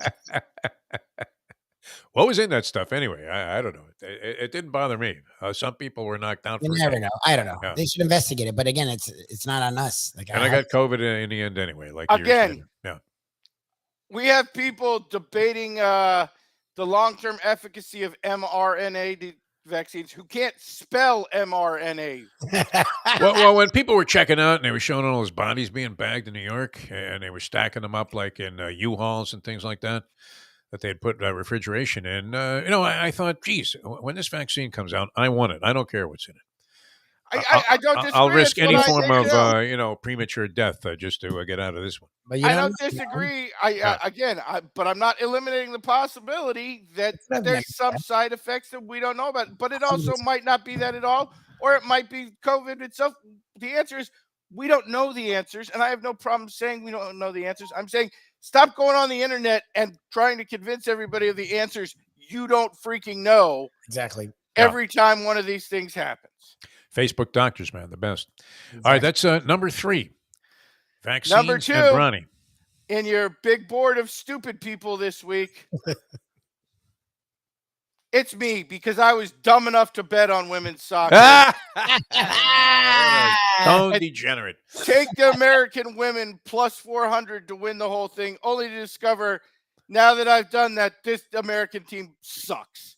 These girls are terrible. They can't play at all. No wonder back when it was like Hope Solo and all these girls, no wonder, because they were actually good. Yes. Like, I didn't like them anyway because I thought Hope Solo had one of the worst personalities in the history of sports. So I would actively root. We know you're not a fan. But I know they were actually good. Whereas this team can't play at all. Like, I don't know if you watched the Vietnam game, they had like 15 chances to score. They scored 3 times. Everybody's loving this Haran girl because she headed a ball in against the Dutch. Yeah, that they ignored the 8 shots on goal she missed against Vietnam. And I thought it was because Vietnam's goalie was particularly great. No, it's because our girls can't even hit the freaking net. Rodman's daughter is supposedly the next great soccer player, has a wide open goal and misses the entire net. How do you miss the whole net? It's the size of my house. It's impossible, yes. Like, if the goalie stops it, the goalie stops it. But how do you miss the net? I don't even. And then the thing that really aggravates me is they go into the Dutch, they get dominated for the first half, and they're angry because the Dutch are playing dirty. Have you never seen the Dutch play anything? The Dutch play dirty in everything. You can't trust as Michael Caine said, there's only 2 things I hate. People who are intolerant of other people's cultures, and the Dutch. If you watch Dutch soccer, you understand that. And the men, they flop around all the time. That's what they're known for. women, apparently they play super physical and dirty. How do you not expect the Dutch to? How are you not ready for that? And you've got Dennis Rodman's daughter. How is Dennis Rodman's daughter not headbutting people? Like, what the hell is going on with this girls' soccer team? Get your shit together. You girls are terrible. No, it's ugliness. I'm struggling. I mean, you know me. I'm not a huge advocate of the game because, and I'll play anything. I mean, we were playing pool basketball. We got into it as if it was Knicks Lakers back in the day, and yet, I mean, this game is just so stupid. I mean, it really looks dumb. Yeah, I agree. It's a stupid game, and women are worse at it. I don't care what they say. And this particular group of American women are terrible. Like, and this is supposed to be our thing. Yeah.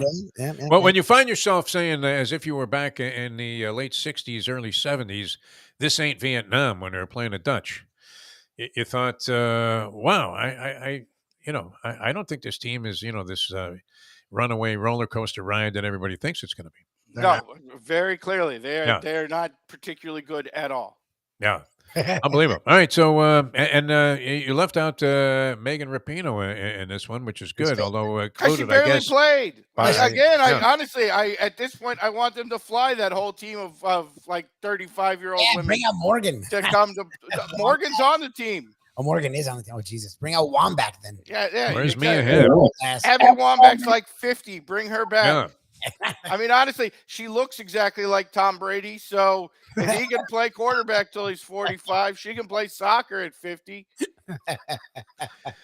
Excellent. All right. I'm with you on that 100%. So where do we go for number one? Because that's pretty much top-notch material there. I think number one, pretty obvious. You can call it whatever you want, but Aaron Hernandez's brother arrested for plotting not one but two school shootings. Where he was, and this is, by the way, his mugshot where he's got this big stupid smile all over his face. Yeah. I don't even know what you say about this, other than let's just say genetically the Hernandez boys clearly pretty much not all there. For those who didn't read the details of this case, he was planning on shooting not one but two colleges, going up, and he was making a master plan to shoot up two colleges, one of which was Brown. Who the hell wants to shoot up Brown? Brown is the most harmless school in the history of the Ivy Leagues. What's the point of shooting up Brown of every school in the Ivy League? If you want to shoot up Harvard, I get it. Ben Affleck went there. I understand how that instinct could happen. Your man Zuckerberg. If you want to shoot up Yale, I get it. Like all the terrible politicians who have ruined America over the last 50 years, they're all skull and bones from Yale. I'm not saying you should do it, but I understand the motivation. If you want to shoot up Princeton, they are kind of snotty. I get it. And Princeton basketball, very annoying. I get all of these motivations. Brown? What the hell's the point of shooting up Brown? Makes no sense. Yeah. There goes the league patsy in the Ivy League. Do they even have a football team? They feel the football team, Brown? Maybe. I have no idea. Nobody knows anything. Yeah. You know what you know about Brown? They're in the Ivy League. That's literally the only thing anybody. They're like the Ivy League school who's never done anything. They don't have any famous alumni. Yeah, exactly. I don't know what Boston? they're known for. Like even Cornell, even though it's the stupidest designation, what I know about Cornell is that they're like famous for their hotel school. Like the Hyatts went there. So they're very famous for training people who are going to work in hotels, which I think as academic pursuits go is a pretty dumb one personally. But at least they've got a thing. Brown doesn't even have a thing. No. Brown's only thing is that they're named Brown. Like, I can't tell you anything about Brown other than it's in the Ivy League. Who was the white running back that went to Cornell that was big in the NFL for a while? And wow. Oh, is that Ed Marinaro? Yeah, Ed Marinaro. Yeah. Yeah, he was never big in the NFL. He was big in college. No. All right. Flamed out. All right, very good. All right, and somebody was just saying that of the week is DJ Hernandez. I forget who it was, and it might have been in today's New York Post. Somebody was praising the Aaron Hernandez legacy as a football player in New England, and it seemed a little bit inappropriate. And to answer Mike Mayo's comment, yes, if he had planned on shooting Duke, I would contribute to his defense fund. So what's the story? They caught him plotting this thing, or you know? That appears to be the charges so far. I don't know. Apparently, he had posted plans on the internet, and once again, demonstrates the level of intellect we're working on here. That somehow he's the only person who's been caught not for shooting up a school, but for planning on shooting up a school. All right. Professor, what do you have planned for the weekend? Anything specific? Not really. I mean, it's what am I? I've got right here. Continuing to go over the Bible, the Phil Steele college football 23 nice. preview, which I got thought that was a about week highlight ago. program when you first flashed it. No, it's the Phil Steele book. It's like 700 pages long. Nice. All right. Very good. We're continuing to dig into that as we count down the days to Labor Day weekend to get us Get back in action. Yeah. It's Labor Day at the end and Memorial Day at the start, right? Yeah, I always mix those two up. Have you seen Colin Montgomery? Has he been to the Foundry? He looks like he hasn't done anything but eat. I actually should recommend, maybe a new spot to him next time. It's not like Colin Montgomery's ever been like petite. Yeah. He always looked like he slimmed down for a while. He was one of those guys. I don't know. He did shed a few pounds, but he's right back. Did he to really? where he was. Yeah. I mean, he always seemed to me like like Prince Fielder. Like even when he was thin, he was a fat guy waiting to come out. Right. He always had that look about him. The Butterbean Ash of golf. He was great. All right, Professor, we love you, man. Thanks so much, and we'll talk to you again soon. Thanks so much for joining us here on a Degenerate Friday. You guys have a great one. All right. The Professor, ladies and gentlemen. All right, we're going to come back with more. This Senior British Open here. You got Miguel Angel Jimenez. He hasn't teed off yet for this round. The conditions are turning a little bit nicer. The skies are now showing patches of blue. But it looks like the course is more challenging than the one that they played the Open on. I'm not exactly sure where this is being staged. But this is more like it, yeah. Paddy Harrington, me lad, just hit one into the rough there. And it's a treacherous, ugly grave he's knocked himself into. Unbelievable. And they're hitting out a thatch. They need a machete. I mean, this is more like it. Turn that on there, Golf Channel, Lubie, if you want to get some British-type, entertainment here. Ball rolling right into the trap, even though it had originally hit the green. You got to love that. All right. Peter Kahn, boxing manager Peter Kahn, going to join us. We'll get into this Errol Spence Jr. Boxing has kind of, lost its, spotlight here in South Florida, don't you think? I mean, this is a big fight. Terrence Crawford. People have been waiting for it for years. I don't know that it's Mayweather-Pacquiao, although let's hope it doesn't turn out like that one. That might have been. What do you think, Lubie? Was that the most boring of Mayweather fights, which you're saying a lot? I don't know if it's the most boring because they all were boring. It was more boring than it should have been because Pacquiao had a busted shoulder and was actually trying to fight the entire time. He was trying to get in there, and all Mayweather did was dance and Just run, yeah. And somehow he won. I was like, it's the shoulder roll, man. Shoulder roll.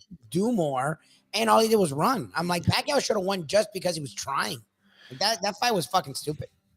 I think I would have given the decision to Mayweather, but, the fact that he didn't fight to earn that decision, Pacquiao was screaming after the fight, although Manny benefited from a few decisions and also had a couple of atrocities pulled against him, man. That Timothy Bradley fight, the first one, was such ugliness on the scorecards there. Adelaide Byrne has the fight, and you're like, what? Adelaide Byrne? What's she doing at the scorer's table? You ever see the guys that are scoring fights sometimes? You can always tell the guy because he's looking into the ring there, and he's, really focused on what's going on, supposedly, even though he's being blocked completely by the referee.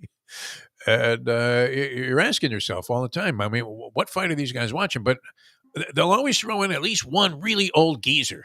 Yes. Who you're wondering, I mean, how on the take was this guy when he was, posting Canelo scorecards earlier in his career that he got this free trip to Las Vegas from, like, Belgium? And they picked this guy out of a million guys to score the fight. All right, this is good. Peter Kahn going to join us here. We'll talk about Crawford and Spence. And that's coming up on Saturday night. And Lubie, the question would be, who can I talk into buying the fight so I can go over there and watch it? Because I'm too cheap to buy it. Even though, I'm the biggest fan. All right, Peter's going to join us in just a few minutes here. And we'll get into a little boxing. El Boxeo here on the Defo Show in a moment. Now that. The time. It's 8:30. Folks, Tony Segreto here. Let me ask you a question. What do you look for when you go out to eat? Good food, obviously, friendly atmosphere, not too loud, but good energy, reasonable prices, and a place where you feel comfortable. All those ingredients, no pun meant there, are hard to find unless you're talking about the Texas Roadhouse. You see, they encompass all of those attributes. Really, really good food, amazing atmosphere, good for a family, good for a date, or just a night out for yourself, and prices that will make you extremely happy. Their ribs, unmatched. Steaks, hand-cut every day. Everything, and I mean everything, is made on site, including their incredible bread.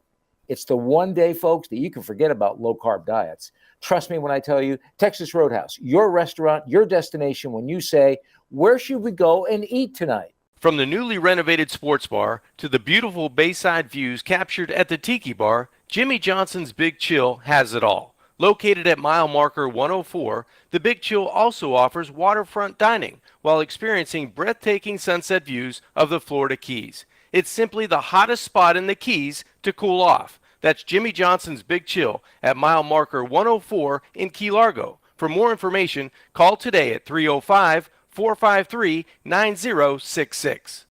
Don't gamble in anger. She hit the daily. Very calm. Think it through. If you need a little help, don't gamble in anger. I get a panicked phone call, and he says, "Do you have any extra cash?" I go, "Yeah, I brought money with me to Atlantic City." He goes, "Well, I can't get any more out of the card because the Mustang went wild and emptied the daily allotment of cash." Double nickels, man. She went for a nickel on her card and a nickel on mine. The best way to kick off your day is with Defo plus Lubie. We now return to the Defo. All right, if you are a betting man, this would be an interesting fight to place a wager on. It's Spence versus Crawford Saturday night. We welcome to the show, and this is a gentleman that I was introduced to by the great Brett Tester, the agent to the stars, and then I get a call out of the blue from the lovely Robin West, who, of course, represents various people in sports, including, she was gracious enough to bring us Lawrence Taylor there on Radio Row for the Super Bowl. First opportunity to talk to him. Everybody else is, hey, those schmucks get Lawrence Taylor. And it was Robin West, and she says, hey, you got to meet this guy, Peter Kahn, boxing guy. And I'm like, I just met him on the phone. And we welcome him to the show for the first time. 30 years in the business, promotional and managerial side. 2022 Boxing Writers of America, Lubie. Not just, Fort Lauderdale, Boxing Writers of America, Manager of the Year, and inducted into the Florida Boxing Hall of Fame in 2023. Peter, welcome to the show. Thanks for joining us. Defo, thanks for having me. It's great to be on. Yeah, we met via Brett Tessler a few months ago. On the phone, and he likes to do a phone pass. He's probably the leading proponent of the phone pass. Yeah, but it was good, and yes. I've been listening to you for forever down here in South Florida. Oh, great. So I'm happy to be here. Happy to talk Spence Crawford. Anything boxing. There you go. Well, and there's stuff going on there, and yet I don't know. I mean, you're in the game, and obviously a huge fan like I am, and so very excited about this. Even though it was a long time to be made, and people were clamoring for this fight maybe a couple of years ago. Let's start there. Do you think that this is tainted a little bit because the amount of time it took to put these guys together? Yeah, it is, and this is the thing that a lot of people don't understand about boxing. There's no league. It isn't like the NFL or the NBA or Major League Baseball where any team could play any team. What you have is you have different promotional interests, and when these fighters are signed and they're being developed, they're with the promoter that signs them out of the amateurs. Terrence Crawford is with Top Rank for 99% of his career. Errol Spence out of the Olympics was with PBC. So what happens is, because of that, it makes it very difficult because these promoters, the lifeblood of their companies are their distribution. Now, Top Rank having ESPN, PBC having Showtime, and having had Fox means that these fighters are exclusive to those networks because of the promoters they're with. So what happens is it's like a tug of war. Which promoter is going to have the right to promote the show? Who's going to get the lion's share of the pay-per-view and the distribution on that, and who's going to get the site fee? And so what happens is, although it just seems so easy from a fan's perspective to make these fights, what happens is a lot of them can't get made because neither promoter who has this investment in these fighters wants to acquiesce. Now, we just saw where Golden Boy Promotions made a deal with PBC and allowed PBC to be the lead promoter on the Gervonta Davis-Ryan Garcia fight. And that having been a pay-per-view, a Showtime pay-per-view, the rematch clause in the event that Garcia won, the rematch would have been on DAZN, which is the promoter that Golden Boy is tied to. So to go back to answer your question, yes, the fight is probably 5 years too late. No, it can't be 5 years too late. Maybe it can't 3. Be because I was in Sheffield when Errol beat Kell Brook to win the title, and that must have been 2018, something like that, 2017, 2018. So I was there when he won the title against Kell Brook. I had someone else on that show. That was a Matchroom show. But I believe that Errol Spence was the mandatory. So Matchroom had no choice. They made him travel over to Sheffield. He beat up Kell Brook, won the title.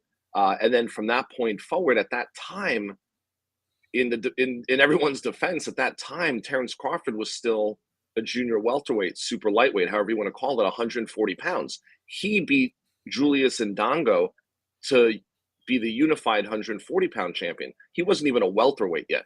So when you kind of look at it in those terms, two different promoters, Spence kind of won the title kind of late. Crawford was a 140-pounder still. Could this have happened, like you said, 3 years ago? Sure. Financially, was it going to make sense for anybody? No. So let me ask you, because we've seen this throughout the history. Look, Lennox Lewis in his time, people questioned if he was ducking people. Oscar De La Hoya, at points of his career, people questioned if he was ducking people. Mayweather, the majority of his career, it was a question for that. You saw Canelo learn from Mayweather and do it with Triple G. And eventually, again, they fought when it was way past the time. And now you're seeing it with these two fighters. Like, when this is happening, is there ever a voice of reason going, guys, like, we're in a sport that is sort of fledgling. We need all the attention we can get. Like, is there ever any voice of reason where everyone is just so passionate, fired up, and so hunkered down to their own side? Because to me, it just feels like you lose so much traction because that's what boxing is. Boxing's always been a glitz and glamour, bright light sport. When these guys get older, to me, you lose a lot of that. He's calling for sanity in boxing, Peter. Listen, well, I mean, I'll give you guys a perfect example. I'm not gonna give specific names. Yeah. But 2 days ago, I was called. Look, everybody in boxing at this level knows everybody. Yeah. Right? We're all one phone call away from each other. Some of us are actually good friends with each other. Even the promoters and even the people that work for like Top Rank and Matchroom and PBC and Golden Boy. I mean, they all interact with each other. So I have, I have a 130-pound top 5 rated world, contender. I got a phone call from Matchroom, kind of behind the scenes, floating it out there. Would we be interested in fighting for the IBF world title against their champion? Now, of course, the answer is yes. But of course, my next comment is, yeah, but we're with Top Rank. And so would we be willing to do it? Would we be willing to go to the UK? Absolutely. Would we be willing to maybe take, what you're offering? Absolutely. But see, here's the thing. And in boxing, it's called a provision of service. When one promoter loans out their fighter, say in this particular instance, to another promoter, they get what's called the POS. So that POS is baked into the initial promotional deal. It could be 20%, it could be up to 30%, which means that, let's say Matchroom offers just for $1 million. Okay. Well, and let's say that it's baked in that Top Rank's going to get 30%. They're going to get 300,000 off the top. Okay, fine. We get that. You got to weigh the opportunity with the money, right? Because, however, because it's not a mandatory, Matchroom would want to have an option. They would want to have a rematch clause. So now Top Rank's taking somebody that they have on the roster that they've built for the past 5 years and kind of loaning them out to Matchroom as a challenger for the world title. Even if he wins, Matchroom gets the option on a rematch. Then the promoter has to weigh, is the 300,000 worth the rest of that situation, or do we want to keep him because we also have 230-pound champions? And do we want to keep him on the runway for our guys? So to go back to your question, at the end of the day, it's a business. right? What did Jay Moore say in Jerry Maguire? It's not show friends, it's show business. Yeah. Bob Sugar, right? Right. It's all it's about. It's just about money. I mean, yes, the fans want what they want, and I don't blame them. I don't blame the fans for wanting the best fights. But that you brought up two names, Canelo and Mayweather. Yeah. Both of those guys took control of their careers when their promotional contracts finally ran out, when they expired. They became their own promoter. Same with De La Hoya. They learned the game, and they went out there, and that's what Canelo's doing. Canelo's a promotional free agent, and he's going with whoever's offering him the best opportunities. But yes, you're right. Peter Kahn with us here, and we want to get to the fight. I'm sensing, and we had exchanged texts about this appearance, and you said that you like Crawford in the fight. Yeah. Our friend Brad Jacobs, a mutual friend with Top Rank, the CEO there, and a longtime South Floridian, and just a great guy all the way around. He liked Crawford in the fight. I saw any number of people in what supposedly is an evenly divided lot, but I'm sensing, Peter, a slight lean for Crawford. I believe he is a slight betting favorite in this fight. What do you see if you're dissecting this thing? What's going to transpire on Saturday night? So you're right. The last time I looked, I believe Crawford was a minus 160 favorite. Now in boxing, that's not very big, right? No. In boxing, that's a very small advantage as far as the odds makers. I think Spence was plus 135. I suspect late money is going to come in on Spence. It's going to tighten up. I don't think it's going to become a pick 'em, but I do believe that it's going to be very close as far as the odds makers. So they have one opponent in common. They both have fought Kell Brook. Both have defeated Kell Brook. Did they both fight Sean Porter also? Yeah, yes, Sean Porter as well. There you go. Kell Brook, That's right.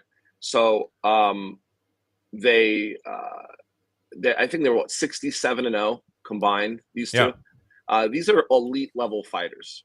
Now, when I mean elite level, I don't mean just physical. Their boxing IQ and their will to win is in that top 1/10 of 1%. So when you take that and you put that into the equation, and you take the fact that neither of them are going to be phased by the guy in front of them, it's going to come down who can impose their game plan. They're both southpaws. My personal belief, having seen and known both guys, both very well coached. You have Derek James with Errol Spence. You have Brian McIntyre, Bomac with Bud Crawford. Both since the beginning of their careers. They know these kids since the amateurs. Kids, they're like 36 and 33. But they know these guys since the amateurs. I just think that Terrence Crawford, he's been more active. I think he's fought better competition overall. I think that he's the bigger puncher. I believe that Errol Spence is going to just try to keep him at bay, try to use the jab. I don't see Errol being that quick. I don't believe he's going to be able to hurt Crawford. I just feel like Terrence is going to put his foot on the pedal. And I also think that Spence might be having outgrown this division physically. And that might take a lot into account. Some of this is just, I don't know how to describe it, right? It's when you're in this sport and you see so many fights, you're so desensitized, but you also have a good idea instinctually, just your intuition. It's such a close fight. I do believe that Crawford's going to be able to do what's necessary down the stretch. You know, you hate to, it's like that cliche, right? Like championship rounds. I do believe in those championship rounds is where Crawford's going to win the fight. Mauro Ranallo has ruined that term for me because there's not a single time you go to the 11th round that he doesn't start screaming, and these are the championship rounds. But it's so true, right? Because it's a mental thing. See, here's the thing. Guys don't fight 12 rounds unless they're fighting an eliminator or a world title fight. Right. So it's such a mental thing. Both these guys have gone 12 rounds. Remember, Sean Porter gave Errol Spence a run for his money. Yes. Nobody's given Crawford a run for his money. Spence has fought an outsized Mikey Garcia. I don't know. I just think that when it comes to that 10th, 11th, 12th round, I think Crawford's that's where tough. Crawford's. That's where he's going to win it. That's just my opinion. Yeah, I kind of like Spence with his body shots. We'll see if that takes any toll. Oh, and here's the other thing, Defo, that people are, oh, well, Spence has the yeah, the 1 inch height advantage, and Crawford has the 2 inch reach advantage. Listen, at this level, it means nothing. Everybody Canelo fights is bigger than him. yes. So it's irrelevant. An inch They're height not advantage. on as much 2 juice inch. though. Yeah.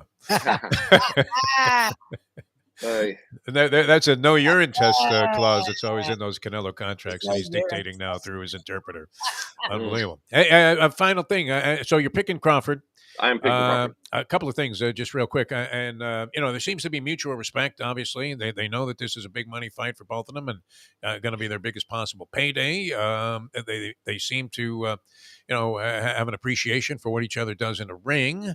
There's been some minor trash talking, and I guess the latest conversation was that, oh, geez, the Spence camp must be afraid because they're making fun of Crawford's trainer, who Bo happens to be, like typical of a guy that you would think of named Bo. He's humongous. Brian's do you a good sense guy. anything? Bo Mac's a good guy. Yeah, No, yeah. I think it's all. I think somebody said, guys, neither of you guys are self-promoters. Yeah, both of you guys don't. So somebody say Yeah. something. Well, So that the was a best- big knock on Crawford from Top Rank when he got in that spat Of about course. they were racist and this and that. And Bob Arum, at 100 years old, says, yeah, but I mean, nobody knows who the fuck you are. Yeah, Which I mean, if the worst trash talk they could do is call Bo Mac fat, yeah, then I mean, I think Brian. that's taking it knows- outside. Yeah, that's I think Angel Brian- Garcia stuff. Yeah, but I mean, look, that's nothing compared to some of that stuff. But I Yeah, mean, this is. I mean, calling Bo Mac fat. Okay, I don't. They could have done better. Yeah. You know what I mean? I mean, Yeah. they don't want to put. I don't know. There They're doesn't trying seem to be sell. any They're trying to real sell. tension there, though. They both seem No. to be aware that this is going to be good for both of them, one way or another. And both guys are sportsmen in the sense that they also seem to respect each other and are saying, hey, better man's going to come out with the win in this thing, which is kind of nice. Yeah, these guys are at the top of their game. Yeah. These guys are at the top of the food chain. Two of the best fighters, pound for pound, maybe 2 top 5 guys. So there really isn't any need for trash talk. I mean, it's going to be an exciting, competitive fight on Saturday. All right, 2 quick things. Has anybody ever seen or met Al Heyman? Does he exist? Of course. Of course. Oh, okay. I met Al. Look, the first time I met Al was when I had Michael Moore fighting Vasily Girov in 2004. Wow. And Al managed Vasily Girov. I managed Michael Moore. And we fought at Pachanga, and it was the first time I met Al. I met him. Dan Goosen, the late Dan Goosen, yes, was the promoter of that show. And he's like, Peter, I want you to meet a friend of mine, Al Heyman. And my first reaction, this is like 2004, I'm like, another Al Heyman production. I just remember Al's name from listening to R&B stations in the late 80s and 90s, and at the end of every concert promotion, it would say another Al Heyman production. So I met Al. I sat next to him. You can still watch it on YouTube. It's me, Dan, and Al watching the fight. Michael stops Girov like in the 9th round or something. And then Al and I kept in touch because I had a guy, Daniel Santos, the WBA junior middleweight champion. He had Vernon Forrest. And we were talking about trying to make that fight. And then we just sort of kind of fell out of touch. And he started working with Winky Wright and Floyd Mayweather Jr. And Al built an empire in boxing and launched PBC. I mean, he's done great, but he's just not a guy, I guess, that really feels the need to be seen or be vocal. But I mean, he has done a lot of good for the sport. Definitely a force, yeah. I call a lot of Winky Wright fights when he was first starting out. He was always fighting at the Sun Dome in Tampa on the Schlitz Malt Liquor Fight of the Month. Well, that's where he's from. He's Sunshine Network, guy. yeah, St. Pete, I believe. St. Pete, yeah. All right, and where you're watching a fight? Can we talk Tesla into buying a fight? I'm at the point with pay-per-views that I really don't like to see the $100 on my bill like a month later, especially if the fight was a dud, like Mayweather and Pacquiao. That's a good question. Where are you watching? I mean, that's what I'm trying to. I'm trying to find a place to watch it. I'm trying to find somebody who's buying this thing. All right, look. I mean, me and Tesla live about 3 minutes away from each other. Oh, okay. Yeah, talk him into it. Yeah, see if you can talk him into it, and he's a big boxing watch fan. it together. I mean, I know you're also. Well, no, he's he is a boxing fan, and Yeah. and he's a knowledgeable fan. Yes. And so it's not a bad idea. I was invited to go watch it at a Duffy's up in Palm Beach somewhere with one of the guys from Matchroom. I don't think I'm going to do that. I think I'm going to stay closer here, and so I'll let you know what we're going to do. You could we'll just put it on Tesla's pay-per-view. We'll go to his. We'll put it on his tab. Put it on the Underhill spill. Yeah, exactly. Peter, thanks, man. Great stuff. And Thanks for we'll have having you me. on again. Whenever something's on in boxing. Thanks so much for being with us, gentlemen. Thank you so much. It was a pleasure being here. Thank you. All right, Peter Kahn, ladies and gentlemen. That was fun. That's Xander Zaya's guy, the 130 pounder, and Yeah. Oh wow! Look at Mr. Right over here. Jesus. Let's go right to this. How come your hair's wet, Mayo? What's happening? Are you doing a handstand? I was paddling around in my kayak again last night.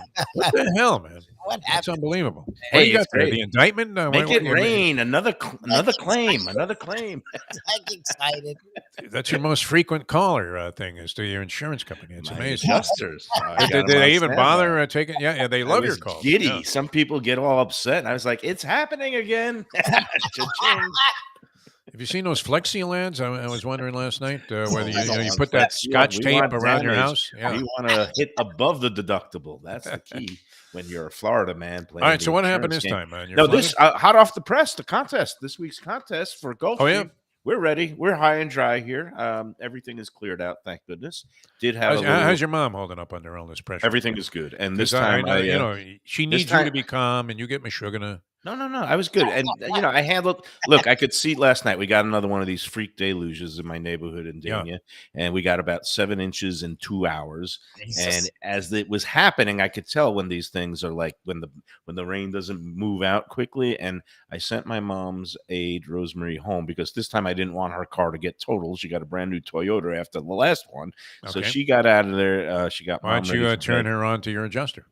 Well, no, I mean, maybe she'd be driving a Rolls Royce. She did okay.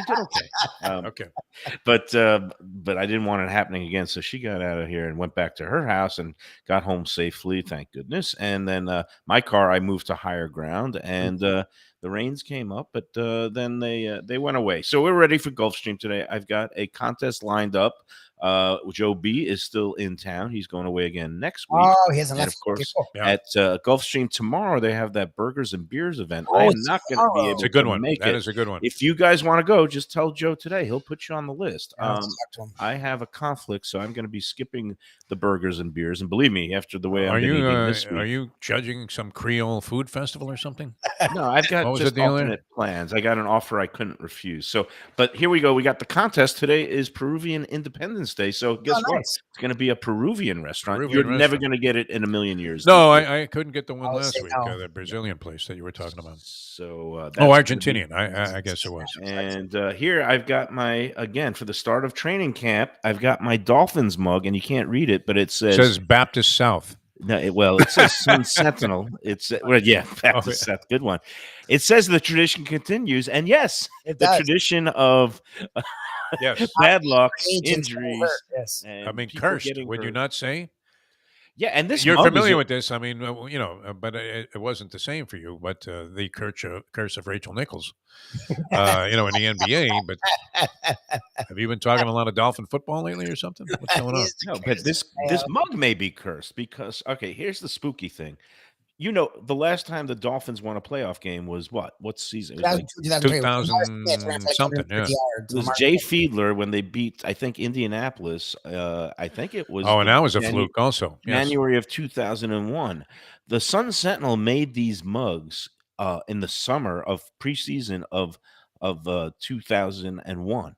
Okay. The schedule that's listed here includes the season opening game that was in Tennessee, that Tennessee Titans game. It was a Sunday night game, and I think Zach? It was like a somersault in the end zone. I think the Dolphins. Oh, were you covering the Dolphins then? Yeah, and then 2 days later was 9/11, and I was in Tennessee getting ready to cover a Tennessee University of Florida game, and I had to drive in my car up to the horrible smoldering ruins of the World Trade Center. You were covering Gator football too? Oh my God! I was a columnist at that point, so I was covering everything. I was previewing. That was a big year for Gators Tennessee. It was like a top 5 matchup, which got, I think, obviously it got delayed because the whole 9/11 thing basically put a halt to the sports world, and I went into the whole news coverage. But anyway, this mug is definitely jinxed, so I drink from it heavily every day. Oh, very nice. Well, I mean, you're doing this as a prelude to going out and betting Saratoga. Are you going to be involved today, Mike Mayo, or are you just going to bail out I don't right know. after My the luck. show?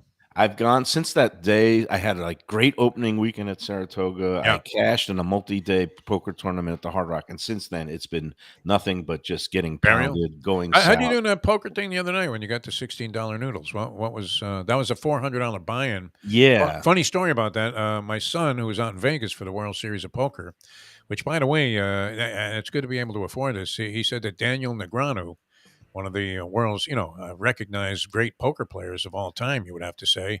The guy is like Stu Unger, the way you can read people's hands and minds and all of that. Entered 20 different events, didn't cash in any of them, and lost $1 million in the process in $50,000 buy-ins. Oh my God! But my son's online. He's going to buy into a $400 tournament, which is kind of an upgrade for his usual play. He plays some Me tournaments too. I occasionally usually locally do around here. 100, 150. And the guy in front of him bought in for 50,000, and he thought that's a little intimidating when the guy in front of you has like a satchel full of cash and buys in for 50 times. Yep. And then you come up to the window, Mr. Big, like you're Doyle Brunson, and go $400 buy-in, please. To the show on the 6th, that kind of thing. I had the opposite experience a few years back because when the Hard Rock runs their big events like this one now, I guess they call it the Hard Rock Poker Open in July. All the pros come in from Vegas after the World Series is over. Yeah. And a few years back, I cashed for like $2,300 in one of the Nothing kind wrong of with that. smaller events. And I was sitting in line for the cash out, and you got to process the forms, and I was feeling all kind of big and full of myself. And then the guy behind me had like finished second in one of the bigger events and was waiting in line for like 425.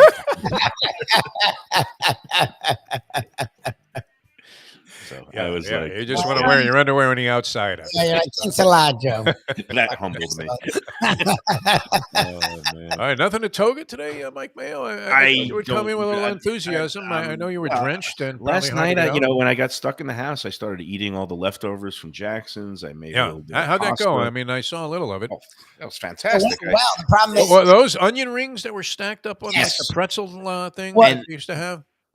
The interesting thing is, it was a nice spread. The food was really good. Mayo actually, as much as he took that ridiculous bite, didn't eat a lot. The problem with people were very disappointed. I was looking at some of the reactions there, and I was like, with "What the hell? This is your show?" The problem with those things happen is, he said it on our chat before.